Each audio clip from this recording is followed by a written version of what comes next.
पहले हमें पता होना चाहिए जो हमारा NH3 है ये प्रबल लिगेंड होता है या फिर दुर्बल लिगेंड होता है। तो आप लोग बोलोगे दी या मैम आपने यहाँ पे प्रबल लिगेंड लिखा हुआ है, यानी कि CnCO NH3 ये हमारे प्रबल लिगेंड है।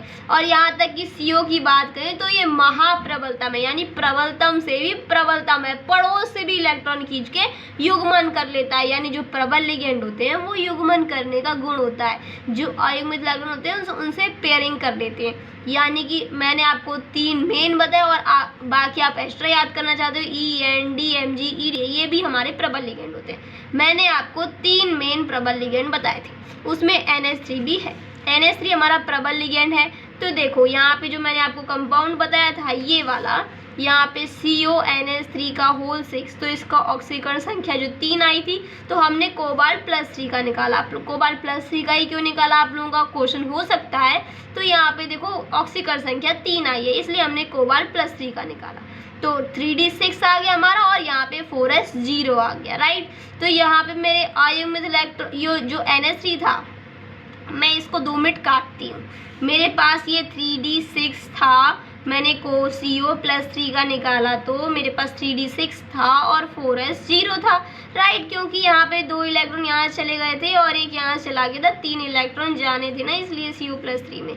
तो ये हमने निकाला तो मेरे पास 3D6 हो गया, राइट। 1 2 3 4 5 1 2 3 4 5 और ये 6, तो मेरे पास यहाँ पे अयुग्मित इलेक्ट्रॉन 6 आ गए, राइट। चूंकि अयुग्मित इलेक्ट्रॉन 6 आए हैं, चूंकि हम लोग जानते हैं जो हमारा NH3 है प्रबल लिगेंड है, चूंकि NH3 हमारा प्रबल लिगेंड है, मैं यहाँ पे मार्कर से लिख देती हूँ NH3 हमारा प्रबल लिगेंड है। देखो तो ये ना जो इलेक्ट्रॉन है ना युग्मन कर लेंगे, यानी कि ये वाला इलेक्ट्रॉन चला जाएगा यहाँ, ये वाला इलेक्ट्रॉन चला जाएगा यहाँ, तो ये दोनों डिब्बे जो हैं ये दोनों डिब्बे खाली रह गए। कितने डिब्बे खाली रह गए? 2 डिब्बे। तो मैं यहाँ पे लिख देती हूँ D2, राइट। 2 डिब्बे खाली रह गए ना, तो मैंने यहाँ पे लिख दिया D2, राइट। अब देखो 4s के 0 ही होते हैं, 4s में 1 कक्षक होता है और P में मेरे 3 कक्षक होते हैं, राइट। तो इसका संकरण क्या हो जाएगा D2sp3, तो इसका संकरण हो जाएगा D2sp3। अब आप लोग बोलोगे मैडम इसका संकरण D2sp भी तो हो सकता था, नहीं होगा, जो क्योंकि जब हमारा समन्वय संख्या जो समन्वय संख्या है, समन्वय संख्या को मैं यहाँ पे कोऑर्डिनेशन नंबर से लिख दी, जब हमारे समन्वय संख्या 6 होती है तो संकरण या तो D2sp3 आता है या sp3d2 आता है या sp3d2 आता है, ये हमको निकाल के देखना पड़ेगा।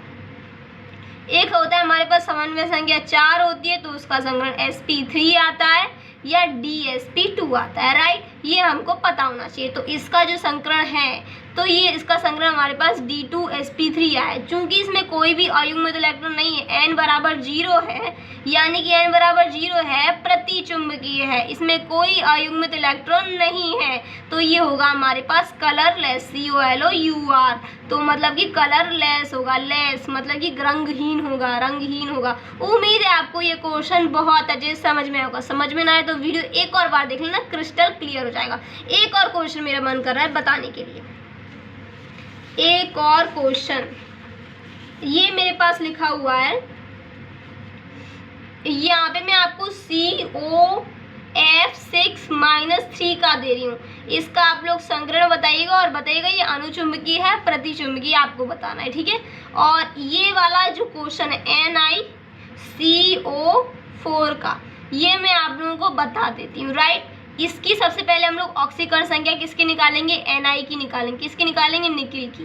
तो निकिल के लिए हम लोग X मान लेते हैं और हम लोग जानते हैं CO जो होता है हमारे पास उदासीन लिगेंड है, देखो सबसे पहले मैंने लिखा है तो यहाँ पे मैं 0 लिख देती हूँ, यानी कि इसकी ऑक्सीकरण संख्या मेरे पास 0 आई है, राइट, क्योंकि ब्रैकेट के बाहर कुछ लिखा नहीं है तो इसकी ऑक्सीकरण संख्या 0 आई है। अब मुझे ना Ni की ही इलेक्ट्रॉनिक विन्यास निकालना है, तो देखो Ni का परमाणु क्रमांक होता है 28, तो यहाँ पे मैं इसका अंतिम इलेक्ट्रॉनिक विन्यास लिख देती हूँ 3D8। यहाँ पर 8 है ना, लास्ट में 8 है ना, तो यहाँ पर 3D8 आता है और 4s2 तो हमेशा आता ही है।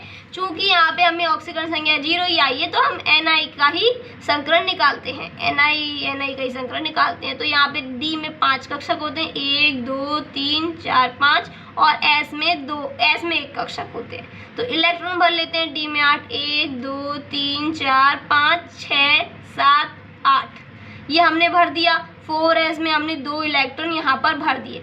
चूंकि मैंने यहाँ पर आप लोगों को बताया था CO,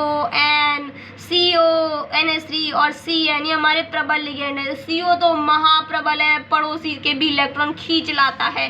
तो ये देखो यहाँ पर, ये देखो यहाँ पर, सुनो, ये 4s से जो यहाँ पे 2 इलेक्ट्रॉन ना, एक इससे ले लेगा, यहाँ पर मैं मार्कर से बना देती हूँ, एक यहाँ पे ले लेगा और एक यहाँ पर ले लेगा, राइट। तो यहाँ पर इसके जो अयुग्मित इलेक्ट्रॉन है वो 0 हो जाएंगे और s के कक्षक खाली हो जाएंगे, राइट। तो हमारा जो संकरण है इसमें जो समन्वय संख्या है वो 6 है, क्योंकि जो हमारी लिगेंड होता है, लिगेंड के नीचे क्या लिखा होता है, अगर लिगेंड के नीचे जो लिखा है ना 6, तो हम समझेंगे उसकी समन्वय संख्या 6। तो हमारा संकरण या तो D2sp3 आएगा या sp3d2 आएगा। तो देखो यहाँ पे s से चालू होगा संकरण, क्योंकि s के कक्षक अब खाली हो गए, तो हमारा संकरण होगा sp3d2। D2 क्यों हुआ, क्योंकि जब समन्वय संख्या 6 होती है तो संकरण हमारा D2sp3 या sp3d2 आता है या sp3d2 आता है, sp3d2। आप लोग पूछोगे मैम D2sp3 लिखो या sp3d2 लिखो, बात है क्या, नहीं, दोनों संकरण अलग अलग होते हैं, राइट। उम्मीद है आपको ये कॉन्सेप्ट समझ में आएगा। अयुग्मित इलेक्ट्रॉन मतलब है ही नहीं, तो ये हमारा प्रतिचुंबकीय, और बताओ ये रंगहीन होगा या रंगीन होगा।